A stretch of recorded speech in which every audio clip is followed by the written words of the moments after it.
நீதிமொழிகள் 12:25. மனுஷனுடைய இருதயத்தில் உள்ள கவலை அதை ஒடுக்கும், நல்வார்த்தையோ அதை மகிழ்ச்சியாக்கும்.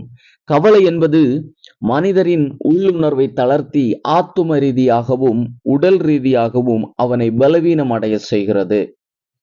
கவலை நம்மை தேவனிடம் இருந்து பிரித்து அவர் மேல் நாம் வைத்திருக்கிற நம்பிக்கையை குறைக்கிறதாக இருக்கிறது. ஒரு நல்ல வார்த்தை அல்லது ஒரு நல்ல சொல், ஒரு ஊக்கமளிக்கும் ஒரு வார்த்தை ஒரு மனிதனின் இருதயத்தை மாற்றும் வல்லமை கொண்டதாக இருக்கிறது. எனவே நாம் மற்றவர்களுக்கு எப்பொழுதும் நம்பிக்கையும் ஆறுதலும் தர வார்த்தைகளை பேசுகிறவர்களாக நாம் காணப்பட வேண்டும். கவலையை வெல்ல நாம் தேவன் மேல் முழு நம்பிக்கை உள்ளவர்களாக இருக்க வேண்டும். அப்போது அவர் நமக்கு சமாதானத்தையும் தைரியத்தையும் தருவார்.